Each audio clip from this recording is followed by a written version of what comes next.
নতুন বছরে নতুন চমক। প্রোফাইল ফিল্ম প্রোডাকশন নিবেদিত চ্যালেঞ্জিং ডিরেক্টর জামাল উদ্দিন পরিচালিত পূর্ণ দৈর্ঘ্যের বাংলা সিনেমা বেঈমান সাড়ম্বরে মুক্তি পেল ৩রা জানুয়ারি 2025। সিনেমার শ্রেষ্ঠাংশ অভিনয় করেছেন ঋত্বিকা সেন, জুনায়েদ খান, অনুরাধা রায়, সুপ্রিয় দত্ত, সোমা চক্রবর্তী, রাজা দত্ত, গৌর সর্দার, অরিন্দম চ্যাটার্জি, টুম্পা সিং, সুব্রত মণ্ডল, শুভ্রা দেবনাথ সহ আরও অনেক নামিদামি শিল্পী। নতুন বছরের অন্যতম আকর্ষণ এই সিনেমা। পুরো পরিবারের সাথে দেখার মতো। আজকের দিনে বেশিরভাগ পরিবারের অন্দরমহলের গল্প নিয়ে তৈরি হয়েছে এই সিনেমা। কাহিনী ও চিত্রনাট্য পরিবেশন করেছেন কল্যাণ দত্ত, সঙ্গীত পরিবেশনা করেছেন প্রমোদ সুরজিৎ, সম্পাদনা জয়ন্ত লাহা, চিত্রগ্রহণে মৃণাল মাইতি, নেপথ্য কণ্ঠে রয়েছে শান্তনু ভট্টাচার্য, দেবলীনা নন্দী, সুমন মিকি। রোমান্টিক জুটি, রোমাঞ্চকর সিনেমা বেঈমান।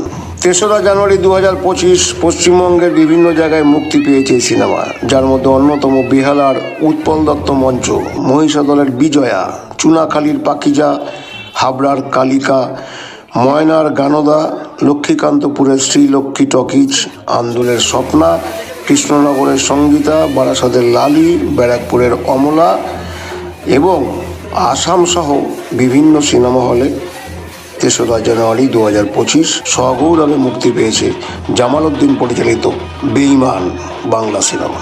অনলাইনে যারা টিকিট কেটে সিনেমাটি দেখতে চান তারা বুক মাই শোয়ে গিয়ে টিকিট বুকিং করুন। আজকে এই ছবিতে আমি কাজ পেয়েছি জামালদার জন্য। তা আমি এখানে মেজদা রোলটা করেছি। তা খুব ভালো ডিরেকশন এবং খুব ভালো গল্প, এবং এখানে যারা অভিনয় করেছি নতুন এবং পুরনো মিলিয়ে সবাই খুব ভালো অভিনয় করেছে। গল্পটা ভীষণ ভালো গল্প, গান ভীষণ ভালো। আমরা আজকে চুনাখালীতে এসেছি এখানে প্রিমিয়ার শোতে। খুব ভালো লাগছে, খুব ভালো দর্শক এবং সবাই দর্শকের সবার যা রেসপন্স আজকে পেলাম, আমার মনে হয় ছবিটা খুব ভালো চলবে। আপনাদের আশীর্বাদ চাই, আপনারা ভালোবাসুন, ছবিটা দেখুন এবং আপনাদের জন্যই কিন্তু বাংলা ছবি বেঁচে থাকবে। আপনাদের সাপোর্ট সবসময় চাই। বেঈমান সিনেমা প্রত্যেককে দেখতে বলছি। একটি পারিবারিক সিনেমা, সকলকে নিয়ে দেখার মতো সিনেমা। আমাদের সিনেমার ডাইরেক্টর জামাল উদ্দিন দাকে আমি ধন্যবাদ দিই আমাকে একটি চরিত্র দেওয়ার জন্য।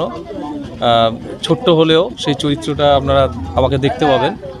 তো খুব সুন্দর সিনেমা, সবাইকেই বলছি আপনারা এই সিনেমা দেখুন, উপভোগ করুন এবং এর নির্যাসটা নিন।